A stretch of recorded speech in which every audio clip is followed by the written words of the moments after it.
자, 2월달 강의에 들어왔고요. 2주에 걸쳐서 등기편을 좀 보도록 하죠.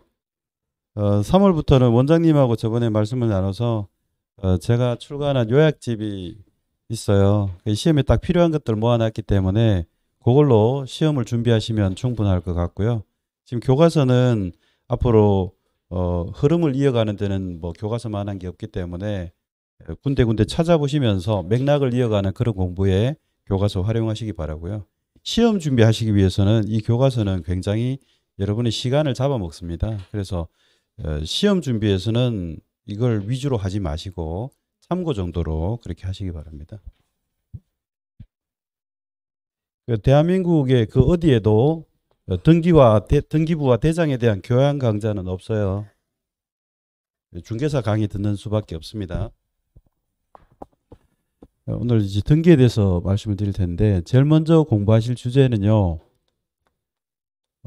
등기하는 사항이 뭔가 이게 주제예요. 해마다 한 문제에서 많게는 세 문제까지도 나옵니다. 무엇을 등기하는가 그 얘기죠. 등기 대상. 자, 일단 우리가 공부하는 등기는 중개사가 필요한 등기가 부동산 등기죠. 등기하는 제도는 뭐 여러 가지를 대상으로 합니다. 법인 등기도 있고요. 상업 등기도 있고 임목 등기도 있습니다. 공장 재단 등기, 광업 재단 등기, 후견 등기, 선박 등기, 부부재산 약정 등기, 온갖 등기들이 다 있습니다. 우리나라에. 근데 우리 중개사 시험에서 다루는 거는 중개사가 다루는 게 부동산 거래잖아요. 그러니까 부동산 등기만 다룹니다. 그래서 이제 등기하는 대상이 뭔가요? 그러면 어떤 물건을 등기하나요? 그러면 부동산 그러시면 돼요. 그리고 지난주까지 2주간에 걸쳐서 지적을 공부했잖아요. 지적은 대장 공부하는 거였죠. 토지대장, 임야대장. 자, 부동산에 대한 정보를 알리는, 즉 공시하는 장부가 대장도 있고 등기부도 있었죠. 왜 두 개를 둔다 그랬죠? 역할이 다르니까. 대장은 사실을 초점으로 공시하는 데 기능을 하고 있고요. 등기부는 권리 공시하려고 만들었다라고 했죠. 그래서 부동산에 대해서 무엇을 알리는 장부냐? 권리라고 할 수 있어요. 등기 대상인 권리는 뭔지, 등기 대상인 물건은 뭔지 그걸 일단 제가 적어 본 거예요. 자, 이제 부동산을 보셔야 되는데 등기하는 부동산이 어떤 거냐? 부동산 그러면 뭐 다들 토지, 건물을 떠올리는 거 뭐 어렵지 않죠. 토지를 등기하고 건물을 등기하는 건 뭐 누가 모르겠어요. 시험에는 뭐를 낼까요? 이게 등기 대상에 대해서. 자, 이건 토지로 볼 수 있는가를 법원이 어떻게 판단했는가를 물어요. 이것도 건물로 볼 수 있는지 그 구체적인 사례에 대해서 이것도 건물로 보고 등기를 할 수 있는가에 대해서 법원이 판단한 것들을 시험에서 묻습니다. 요거는 세 가지고요. 요거는 6가지, 집합건물 관련해서 4가지가 돼 있어서 6 더하기 4로 시험을 준비하시면 돼요. 근데 이런 내용들은 책을 안만 읽어도 정리가 안 될 겁니다. 교과서에 이런 것들이 논의가 됐다 이렇게 돼 있지 않아요. 교과서를 많이 읽는다고 점수 안 나옵니다. 등기는. 그래서 제가 정리해 드리는 거 딱 보셔야 돼요. 20년간 제가 문제 봤잖아요. 원래 20년째거든요. 그러니까 시험에 나오는 거는 제 강의를 듣고 정리하셔야 짧은 시간에 점수가 나와요. 점수 안 나오면 이 자리에 있는 이유가 없잖아요. 자기는 취득하는 게 목적이지 아는 게 목적이 아니에요. 명심하시고 거기에 딱 맞춰서 준비하시면 돼요. 3가지 하시면 되는데 키워드를 적어 드릴게요. 천도제 요거 물어요. 요건 하천이고요. 또 도로예요. 요거는 방조제입니다. 요 3가지만 논의를 했다고요. 법원에서. 또 하천은 하천법상의 하천입니다. 하천법상의 하천. 하천 그러면 여러분이 학문적으로 접근하시면요. 논문 읽어도 결론이 안 납니다. 그래서 하천을 우리 하천법상의 하천도 있고 소하천법상의 소하천도 있고요. 그 하천에 대해서 국가하천과 지방하천으로 나누고 국가하천의 관리청은 어디고 지방하천의 관리청은 어디고 이런 거 따지면 하천만 공부해도 한 달 동안 공부해도 잘 정리가 안 될걸요. 그런 공부하시면 안 된다고요.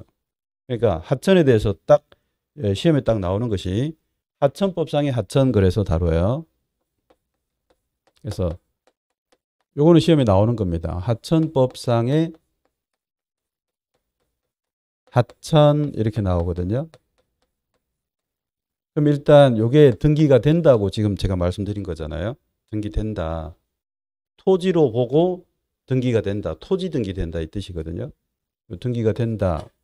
이게 과거에는 등기를 대상으로 등기하는 대상으로 하지는 않았어요. 근데 요걸 등기하는 걸로 2008년도부터 규율을 했어요. 그리고 하천법상 하천에 대한 등기가 되니까 등기에 관한 예규를 만들어서 정보를 알렸는데 여기서 묻는 게 딱 두 가지입니다. 하천법상 하천에 대해 시험에서 물을 수 있는 게 두 가지예요.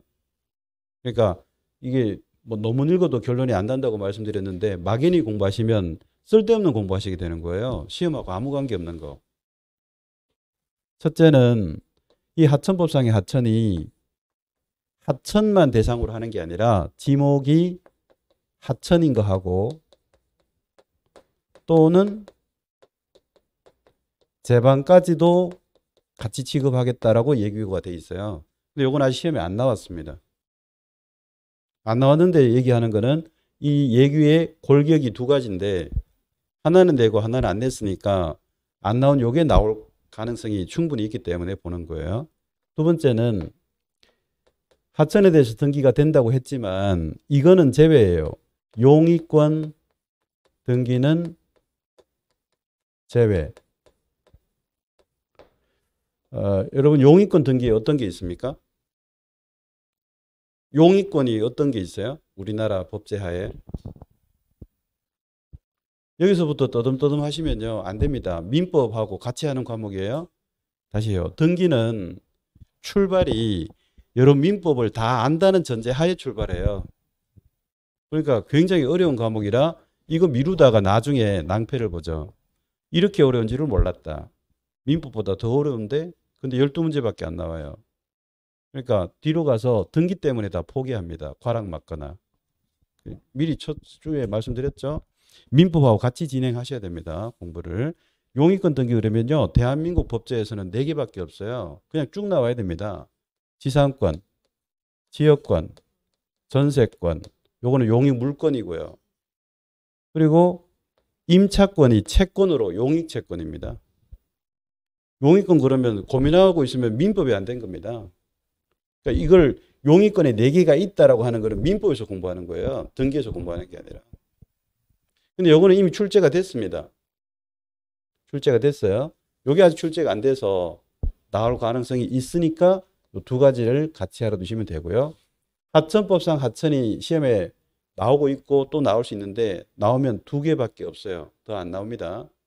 더 이상 알아보는 거는 시간 낭비. 시험하고 아무 관계가 없어요. 그럼 보세요. 뭐라고 내는지 한번 보여드릴게요. 하천법상 하천에 대하여 소유권 이전 등기 또는 저당권 설정 등기가 가능하다. 이게 기출 지문입니다. 맞습니까? 틀립니까? 지금 제가 뭐라 했는지도 기억이 안 나시죠? 요거 하천법상 하천에 대해서 등기가 되는데 지상권, 하천에 대한 지상권, 지역권, 전세권, 임차권은 안 되고 나머지는 된다는 거잖아요. 제가 무슨 예를 들었느냐 하니까 여기 소유권 이전 등기, 저당권 설정 등기가 된다 이렇게 출제됐다고요. 되는 거예요 이게. 근데 이게 지문에 나오니까요. 다들 이렇게 푸셨어요. 이걸 예규에 있는 거를 숙달하고 시험 치셔야 되는데 시험장에서 연구합니다. 이거 하천 강이잖아요. 내가 평생 살아오면서 강을 저당 잡았다는 소리 들어본 적이 없다. 하면서 자신 있게 X를 하잖아요. 지금 어떻게 푼 거예요? 준비하고 쏟아낸 게 아니라 여러분 상식으로 푸신 거잖아요. 법과목의 문제를 법령을 공부하고 왔는가를 테스트하고 있는데 상식 동원했잖아요. 절대로 정답이 될 수 없어요. 여러분 법령과 판례에 보면요. 상식에 부합하는 것도 있고 상식과 동떨어져서 상식과 도저히 매칭이 안 되는 것들도 있어요. 출제는 어떤 걸 할까요? 상식에 부합하는 것들은 배제하고 내는 거예요. 만약에 상식에 부합해서도 맞출 수 있는 그런 내용 가지고 출제하면요. 이런 결론이죠. 공부 안 해도 상식으로 맞추고 법 공부해도 맞추는 거죠. 이런 문제를 어떻게 평가할까요? 변별력이 없는 문제라고 평가하는 거예요. 그래서 여러분에게 첫 주에 제가 말씀드린 거 이거였어요. 공부하셔가지고 준비하시고 쏟아내셔야 되고 시험장에서 보이지 않는 것을 연구하시면 전부 오답이다. 보여야 돼요. 하천보서 하천하는 순간 두 가지가 여러분 정리가 된 상태에서 시험장 가셔서 이게 딱 보이셔야 됩니다. 알고 가셔야 된다고 이거를 연구하지 마시고 뭘 연구하는데요. 시험장에서. 1년 동안 연구하시는 분들 많습니다. 뭘 공부했는지는 모를 정도로 시험장에서 연구하시죠. 줄 그어가면서. 그 불합격자들의 시험지는 줄 다 그어져 있습니다. 왜? 다 연구하잖아요. 설문부터 연구하고 지문 오지선다를 다 연구해요. 그러니까 20번 정도까지밖에 못 풀어요. 시간을 너무 많이 쓰거든요. 최선을 다해서 연구하잖아요. 지문 하나하나를. 그리고 20번 정도 지나가면 갑자기 문제지가 깨끗해집니다. 왜 깨끗해집니까? 시간이 없거든. 뭐 내 얘기 같다 생각하실 수도 있는데 근데 여러분뿐 아니라요. 수험생의 95% 이상이 그런 시험을 치고 나와요. 일단 원서를 내시는데 3분의 1은 출석을 안 합니다. 시험장에. 여태까지 통계예요. 원서 내놓고 3분의 1이 시험장 가지를 않아요. 일단. 남은 3분의 2 중에서도 95% 이상이 문제를 다 못 풀고 나옵니다. 상당수 찍고 나와요. 그래서 대부분의 낙방자들의 시험지는 뻔합니다. 제가 계속 무수히 봐왔어요. 앞부분에는 줄이 다 그어져 있는데 갑자기 뒤로 가면 깨끗해져 버려요. 그러고도 합격을 바라면 그건 욕심 아닐까요? 그러니까 여러분의 답안지는 이렇게 돼야 됩니다. 시험지는 중간중간에 이렇게 동그라미, X, 세모 이렇게 중간중간 마킹이 들어가는 공부가 되셔야 돼요. 왜 그런 표시를 하면서 시험을 칠까요? 논점이 보이잖아요. 그러니까 그렇게 드문드문 동그라미, 밑줄, X 이런 표식이 되는 것이고 줄을 다 긋는 풀이는 절대로 안 하게 되죠. 보이니까. 그렇게 하시기 위해서 요거 정리하시면 됩니다. 다 더 이상 깊이 논의하는 거는 불필요해요. 하천에 대해서 얼마든지 논의하고 논문을 봐도 결론이 안 날 정도로 양이 많지만 우리 시험에 필요한 거는 딱 두 마디밖에 없어요. 지목이 하천에 국한된 게 아니라 재방도 가능하다. 두 번째, 용익권 등기 안 된대. 그럼 나머지는 된다는 뜻이에요, 이게. 이것만 안 되는 거예요. 지상권 안 되고, 지역권 안 되고, 하천에 대한 전세권, 임차권이 안 된다. 더 이상 논의하지 마시고, 강을 저당 잡는다고? 뭐 이러면서 또 혼자 고민하시면 안 돼요. 쓸데없는 겁니다. 제가 그 토요일 날은 강남 방문각이라는 곳에서 제가 라이브로 10시부터 1시까지 전국에 생중계가 되는 강의를 하고 있거든요. 지난주 토요일부터 강의 말미에 저하고 구호를 외칩니다. 이게 구호. 오늘도 요거 서로 같이 외치고 강의 마치려고 해요. 복습하는 게 너무너무 중요합니다. 우리 지적을 2주에 걸쳐서 공부하셨는데 복습하셨나요? 이미 첫 단추부터 잘못 깨시는 거예요. 제가 첫 주에 강조드렸어요. 복습이 반복인데 아무리 좋은 강의를 들어도 복습을 안 하면 절대 점수하고 연결이 안 된다는 거. 명심하세요. 아무리 강의가 좋아도요. 절대 점수하고 연결이 안 됩니다. 여러분이 복습하지 않으면. 이걸 연습하시고 트레이닝 하셔야 됩니다. 이게 시험 준비예요. 자신감이고요. 그래서 복습이 점수다. 복습해야 점수 나온다는 거를 이렇게 말씀드릴 수 있고 그 점수를 맞아야 여러분 합격하십니다. 여러분의 목적이 이 자리에 온 목적이 합격하기 위해서잖아요. 자격증 취득. 그러려면 점수에 민감해지셔야 돼요. 아는 게 중요한 게 아닙니다. 맞추는 게 중요한 거예요. 요거를 강조드립니다. 누구는 과정이 중요하다 그러죠. 자격증 시험은 결과가 안 좋으면 과정이 절대로 좋지가 않아요. 좋은 평가를 못 받아요. 과정이 결과보다도 과정을 중요시하고 뭐 듣기는 좋을 수 몰라도 떨어져 보시면 아셔요. 어떤 이유를 대더라도요. 자격증 취득 못하면 1년의 과정은 다 헛방입니다. 시간과 에너지의 낭비입니다. 비용도 낭비고요. 자격증 취득하셔야 됩니다. 무조건. 그러기 위해서는 복습하셔서 점수 맞추는데 여러분 시간과 에너지를 다 들이셔야 돼요. 지금부터. 점수에 철저히 민감해지셔야 돼요. 강의를 아무리 들어도 점수가 안 나오면 아무 소용없는 거잖아요. 그래서 우리 자격증 취득 시험은요. 저 사법시험도 마찬가지였어요. 결과가 안 좋으면 다 안 좋아요. 결과가 중요한 겁니다. 합격. 제가 지금 말씀드리는 거 이해 안 되고 몰라도 돼요. 점수 나오고 합격하면 됩니다. 자, 제가 질문 한 드려볼게요. 둘 중에 하나를 택일해 보세요. 첫째는 과정이 너무 좋았어요. 매일 독서실에 자리를 끊어놓고 열심히 공부했어요. 과정도 너무 좋았어요. 근데 시험 전날 내 컨디션이 너무 안 좋았어요. 잠도 못 자고 당일날 컨디션 최악이라서 한 문제 차이로 떨어졌어요. 과정이 너무 좋았어. 근데 당일날 그렇게 안 좋을 수도 있죠. 긴장하고 잠 못 자가지고 정신이 혼미한 상태에서 치다 보니까 실력 발휘를 못한 거죠. 충분히 가능한 일이고 현재도 그런 일들이 일어나고 있습니다. 자, 이거 하고 두 번째, 이 사람 공부하는지 안 하는지도 잘 모르겠어요. 학원에 왔다 안 왔다 막 이렇게 반복하고 규칙적인 공부를 안 한 것 같아요. 그런데 이 사람 실력이 뭐 제대로 있을 수도 없는데 당일 컨디션이 좋아서 찍신처럼 막 찍었더니 막 맞았어. 그래서 딱점 걸려가지고 게다가 복수정답 인정돼 가지고 하늘이 도왔죠. 붙었어요. 과정은 안 좋았는데 붙었어. 어느 게 여러분은 더 둘 중에 하나를 선택하시라면 뭘 선택하실래요? 당연히 붙는 거 선택하셔야죠. 알고 계시는데 실천이 안 될 거예요. 그래서 나는 1년 동안 이런 분들 너무 많이 봐서 제가 말씀드려요. 납득이 안 되는 공부는 나는 하기 힘들어. 나는 납득이 돼야 공부가 된다. 이거 제가 조금 전에 든 예를 가지고도 충분히 이해하시리라 봅니다. 납득이 되고 안 되고 중요한 게 아니에요. 준비하시고 맞추고 점수 맞는 게 중요하지. 내가 납득이 된다? 대법원 판사들도 서로 싸우는 거를 내가 납득이 되면 뭐 어쩌라는 겁니까 도대체. 대법원 판사들도 싸운다고요. 그래서 판례도 바뀝니다. 법령도 개정이 돼서 바뀌어요. 왜? 진리가 아니거든요. 근데 뭘 납득을 주장하십니까? 납득을.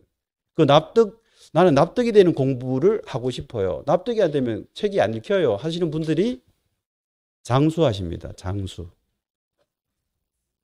평택이 22년째 하시는 분 제가 말씀드렸죠. 그런 전철을 밟지 마시기를 바랍니다. 자, 오늘 장황하게 얘기했습니다만 강조가 됐는지 모르겠어요. 하천법상 하천 그러면 시험에 나오는 거 딱 정해져 있어요. 요거 연습하시고 가시면 돼요. 근데 이렇게 제가 정리해 드린 내용이 교과서 읽으면 보이지가 않습니다. 막 많은 그 문장들의 단어들의 나열에 그냥 묻혀버리죠. 뭐가 중요한지도 모른 채로. 제가 정리해 드릴 테니까 강의를 듣고 복습하셔서 점수하고 연결되는 공부를 꼭 하시기 바랍니다. 자, 그 다음에 요거 천도제를 일단 요 도로법상의 도로고요. 방조제는 이거 하천이나 도로는 지목인데 방조제는 지목이 아니라 제방이 지목이에요. 제방이. 그 제방이라는 지목 안에 방조제, 방수제, 방사제, 방파제 네 가지가 있어요. 그 전부 다 법원에서 논의한 게 아니라 방조제만 논의했어요. 그러니까 이걸 제방이라고 하면 의미가 없어요. 그래서 줄이는 말이 하천의 천, 도로의 도, 방조제제 해서 천도제로 기억하시기를 제가 권해드립니다. 이 암기도 그냥 나온 게 아니에요. 자, 이 두 문자를 따면 하도방이 되겠죠. 그렇게 배우시면 지적에서 이게 비틀어집니다. 하천은 천으로 줄이게 정해져 있어요. 이미 지적에서. 도로는 도로 줄이게 돼 있고 방조제는 지목이 아니고 제방이 지목이고 제방의 한 글자 줄임말은 제거든요. 그러니까 이렇게 외워야 제대로 외우시는 거예요. 한 글자로 외우신다면 천도제. 천도제 그러니까 왠지 만이산에서 하늘에 제사 지내는 그거 느낌이 드시면 도움이 되실 수도 있습니다. 근데 요것만 법원에서 논의가 돼 있고 나머지는 논의를 한 적이 없다는 거예요. 그래서 여기 없는 것이 나오면요. 토지 등기 안 된다라고 대응을 해주시면 돼요. 토지 등기 되는 것이 요 세 가지 뿐이었거든요. 여기 없는 것도 많습니다. 그걸 제가 안 적는 이유가 뭘까요? 객관 시험에서요. 해당하는 것과 해당하지 않는 것이 이렇게 예들이 많이 있다고 해보겠습니다. 이 모두를 알아야 되는 시험은 주관식 시험이요. 여러분이 지식을 뽐내는 시험이기 때문에 주관식 시험이나 논문에서는 많이 적을수록 점수가 나오죠. 그리고 근거를 명확하게 될수록 좋은 점수를 맞아요. 이거는 무슨 법, 몇 조 몇 항에 있다. 그리고 판례를 얘기하면서 그 판례의 사건 번호까지 제대로 적는다면 아주 고득점이 나오거든요. 주관식 시험이. 근데 객관식은 여러분의 지식을 뽐내는 시험이 아니에요. 택일의 시험이죠. 택일의 시험. 고르기잖아요. 그래서 두 가지를 다 하는 것 자체가 이거는 잘못된 방법이에요. 객관식 공부하시는 여러분들은 어떻게 공부해야 됩니까? 이거 하나만 공부하셔야 돼요. 얘가 작은 거. 나머지를 X로 보내는 이런 풀이를 하실수록 정확하고 빨리 문제를 푸는 데 도움이 돼요. 안 헷갈리고. 이거 둘 다 하면 다 헷갈리게 돼 있다니까요. 나중에요. 지금 뭐를 정리하셨느냐면 토지 등기 되는 거 안 되는 거 우리 예규에 보면 다 있어요. 근데 여기에 해당하는 게 천도제만 있다고. 나머지는요. 제가 얘기도 안 했죠. 지금. 보는 순간 이미 헷갈리니까. 그래서 여기 있는 것들 안 해도 된다. 그래서 여기 5에 해당하는 것만 외우고 나머지는 다 이렇게 X로 보내시는 이런 풀이를 객관식에서 하셔야 됩니다. 그래서 하나만 하는 거죠. 택 1. 요거 하고 나머지는 X로 보내기. 이렇게 해야 깔끔해지고 정확해집니다. 객관식에서는요. 그러니까 주관식 공부 방법과 객관식 공부 방법은 공부하는 그 방향이 완전히 달라요. 여러분 지식을 뽐내는 시험이라 주관식은 다 공부해야 됩니다. 그걸 적어야 점수가 나오는 유형이고 객관식은 택일이기 때문에 그거에 오히려 어리석은 거예요. 헷갈림을 방지해야 되기 때문에 정확하게 체크하기 위해서 천도제 기억하고 나머지 나오면 토지 등기 안 되는 거구나 하고 X로 푸셔야 됩니다. 그렇게 정리를 해드리고 있습니다. 그 다음에 건물로 보시면 건물로 등기 가능한 거에 대해서 여기 6가지를 체크하고요. 요 4가지가 집합건물 관련되는 거라 이론 최고봉이에요. 그래서 용어부터 너무너무 힘든 영역이기 때문에 요거는 3월 이후로 제가 미루도록 합니다. 일단 6가지만 제가 보여드리면요. 여기 첫째가 개방형 축사,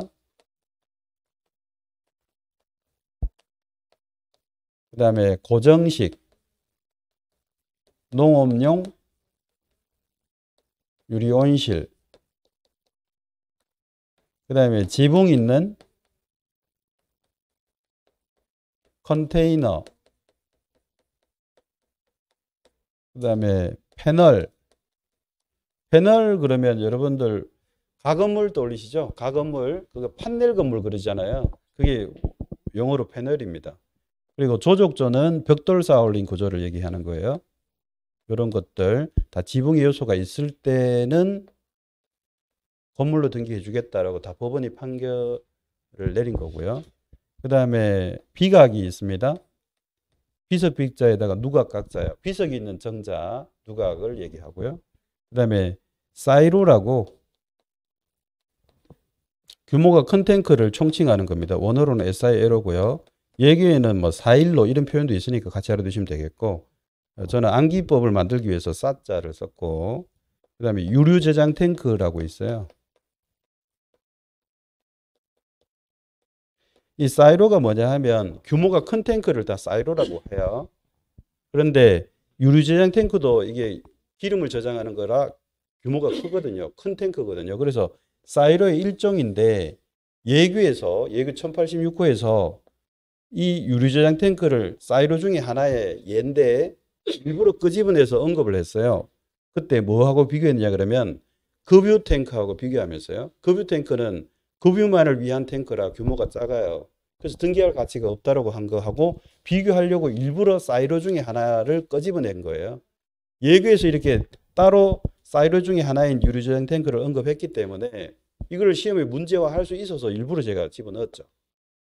종류로 따지면 사이로의 일종입니다, 이게. 그래서 여기서 보시면 이 밑에 있는 5가지는요.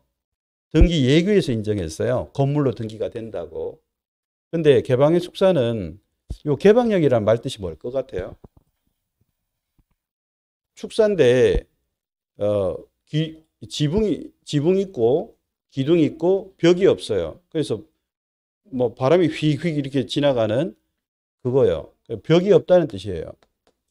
벽이 없으면 건축법상으로 건물로 볼 수 있어요, 없어요? 지붕, 기둥, 벽이 있어야 기본적인 건물의 3요소잖아요. 지붕도 없는데 어떻게 건물로 그러니까 벽이 없는데 어떻게 건물로 보겠냐라고 할 수 있지만 우리 법원에서요. 이렇게 한 거예요. 벽이 없는 축사. 이 축사는 온갖 가축을 다 대상으로 할까요?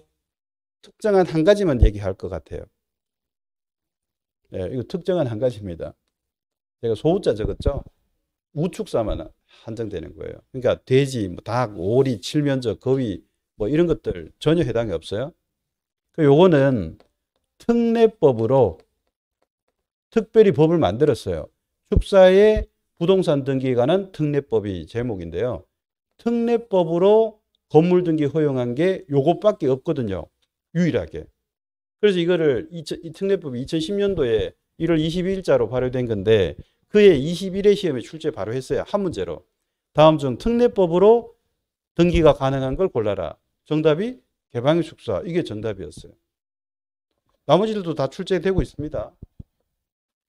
근데 이 근거가 다르죠. 등기 예규에서 인정한 거고 예규 정확하게 1086호. 이거는요. 축사의 부동산 등기가 특례법으로 인정했고. 그래서 지금 요거를 아까 천도제처럼 암기 코드로 만들고 외워두시고 대응하셔야 돼요. 요게 해당하는 거는 O입니다. O. 건물 등기 허용한 거 법원이. 그런데 나머지를 외울 필요가 하나도 없어요. 여기에 제가 언급 안 하는 이유가요. 듣는 순간 또 각인이 될까 봐 일부러 얘기 안 합니다. 이렇게 해당하는 얘들이 뭔가 나옵니다. 이 금방 6가지 없는 것들이 나오면 건물 등기 안 된다는 거겠지 하고 X로 푸시면 된다. 더 정확합니다. 안 헷갈리고.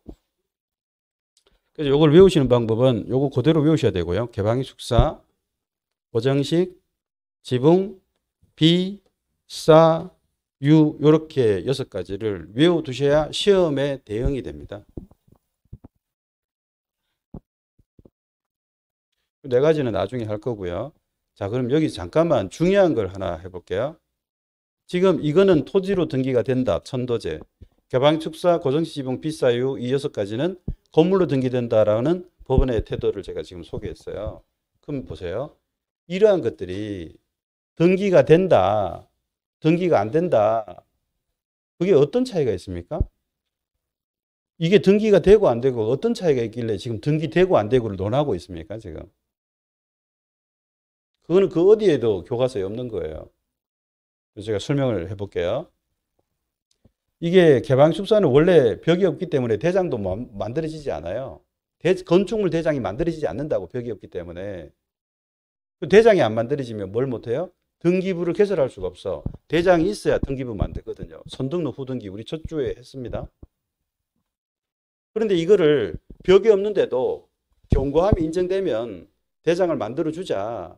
그리고 등기부를 개설해주자라고 우리 법원에서 특례법까지 만들어서 인정을 해주고 있어요. 왜 그랬을까요? 왜 등기 허용하는 걸로 해줬을까? 이 건물로 볼 수도 없는 거를. 너무 조용하죠, 지금. 그 의미를 아셔야 돼. 이거를 대장을 만들고 등기부까지 만들어서 등기된다라고 이렇게 논의하게 된 이유가 뭐냐 하면요. 등기부가 만들어지면 저당 설정이 되거든요. 저당이 설정된다는 것은 뭐가 가능해요? 대출이 된다는 거예요. 대출. 그러니까 지금 보세요. 우리 한우 농가가 이게 2011년에 만들어진 거예요. 2011년에. 근데 그 전에 2010년입니다. 2010년 1월 22일자로 발효된 법이에요. 그 21회 시험에 출제된 거고 그해. 근데 그 전에 2009년, 2008년, 2007년 이 무렵에 우리나라에 어떤 일이 있었는지 한번 이렇게 되돌아가 보면요. 구제역, 조류독감 이걸로 우리 한우 농가들요. 한우 농가들이 살처분을 했어요. 그래서 새끼까지 다 죽이는 일을 했습니다. 우리 한우 농가가 몰락했던 거예요. 그래서 정부에서 지원을 해줘도 한계가 있어서 이 한우 농가들 지원하고 육성하기 위해서 작업 융통의 길을 터주기 위해서 등기 허용해 준 겁니다. 이 건물로 볼 수도 없는 것들을 가지고 경과함은 어느 정도 있다면 대장 만들고 등기 허용해서 건조단 설정하고 대출에 숨통을 터주고 작업 융통을 해서 부활해라 이 말이에요. 재기해라. 나머지도 다 그런 의미예요. 자, 이게 원예농가예요. 원예농가도 녹록지 않습니다. 이게 농업용 고정식 유리온실입니다. 이게 무슨 건물입니까? 유리로 된 온실인데. 근데 이거를 대장 만들고 등기 허용해서 원예농가들 보호해주자 이런 얘기예요. 공장을 운영하고 있는 회사인데 컨테이너 하나 딸랑 해놓고 사무실처럼 쓰고 있어요. 이거 건물입니까? 아닙니까? 컨테이너가 무슨 건물입니까? 이게 차에 싣고 다니기도 하는데. 근데 이거를 지붕의 요소가 있으면 이 사업하시는 분들 작업 융통에 숨을 터주고 이것도 건물로 보고 등기 허용해서 숨통을 더 주자. 작업 융통의 길을 들어주는 재산으로 인정해 주자. 이렇게 한 거예요. 판넬 구조. 어디 봐서 이게 건물입니까? 가건물이지. 가건물은 등기 안 나옵니다. 가건물인데 임시건물이라니까요. 얼마든지 허물 수 있는 건데 지붕의 요소가 있으면 등기 허용해서 작업 융통에 숨통을 들어주자. 전부 그런 뜻입니다. 전부 그런 뜻. 그 정도 이해하시면 좀 깊이 있게 이해하셨다고 할 수 있고요. 그래서 이거를 왜 등기 허용했는가라고 하는 거는 교과서에도 한마디도 없고 시험에도 나오진 않습니다.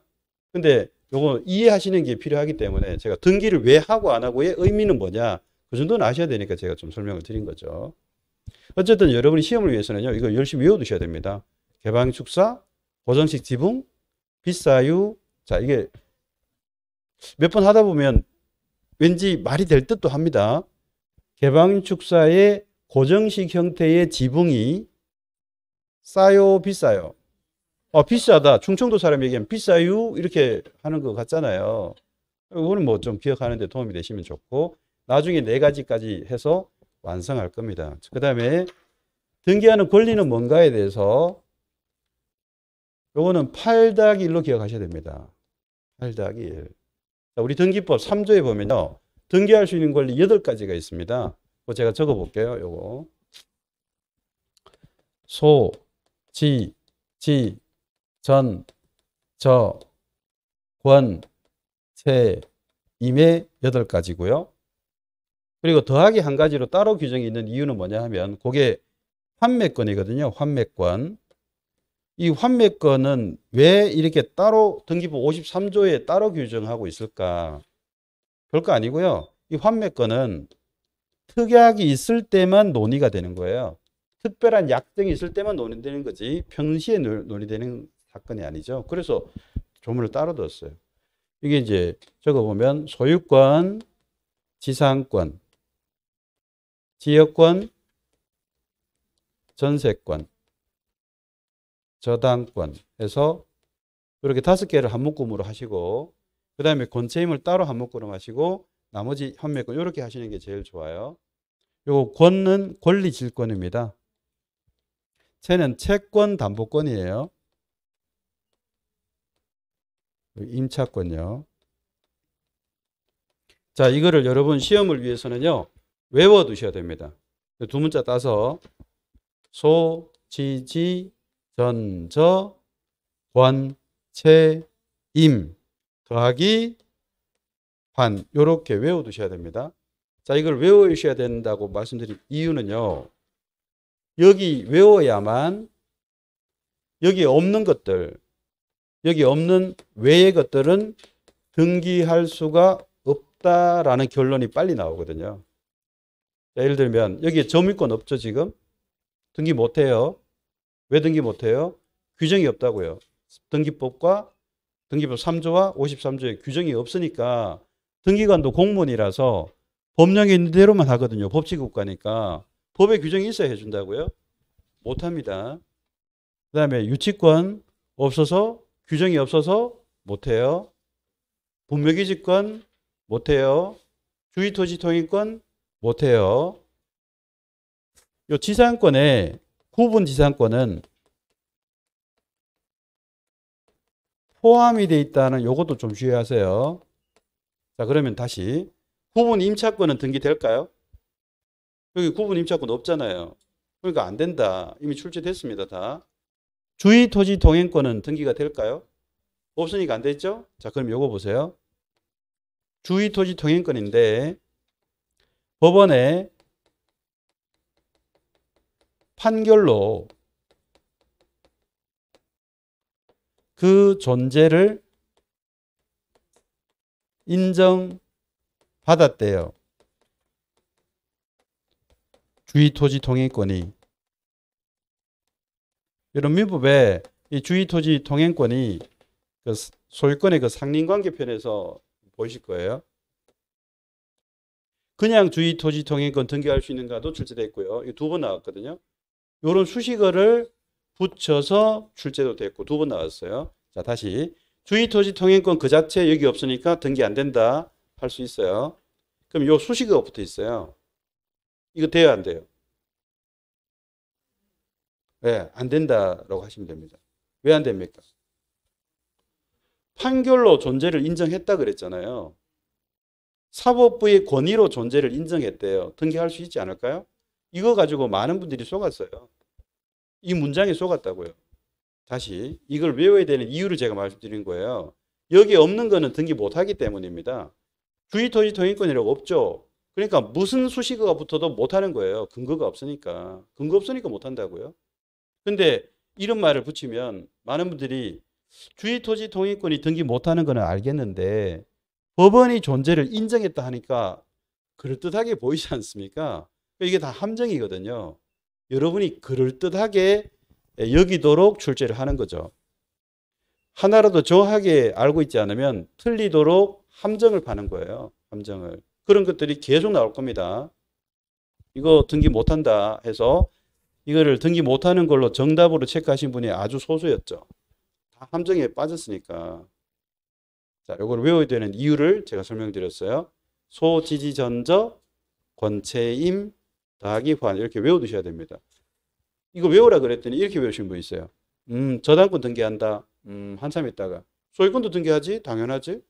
한참 있다. 임차권도 등기하는 것 같은데 이거는 준비하는 게 아닙니다. 제가 공부방법론으로 말씀을 좀 드리자면요. 어떤 사항을 제가 외우라고 말씀드렸을 때 여러분이 순서를 비틀어서 외우시죠? 이대로 안 외우시면요. 나중에는 전부를 재생 못 하시게 되더라고요. 그러니까 이왕 외우신다면 순서대로 그대로 외워두시는 게 오히려 더 정확하고 빠짐없이 외울 수 있어요. 그래서 그냥 외우는데 몇 가지를 외워야 되는데 뜨문뜨문 하시다가 결국은 다 재생을 못 하시더라고요. 그러니까 그대로 외워주셔야 됩니다. 천도제, 개방축사, 고성지지분, 비사유, 소지지전저, 권체임. 자, 제가 칠판에 빨강색으로 체크한 게 키워드잖아요. 이것만 해도 기출문제 엄청나게 많이 푸셔요. 기출문제를. 여러분 문제 풀고 점수 내야 된다고요. 점수 지금 받는 훈련하고 있습니다. 자, 권리질권 등기되는가를 출제를 했었어요. 근데 이거를 사람들이 본 적이 없대요. 대부분은. 뭘 안 한 겁니까? 이거 안 해온 거잖아 지금. 권체임이 뭐의 줄임말인지 지금부터 유심히 보셔야 됩니다. 권리질권, 권, 채권담보권, 채, 임차권, 임.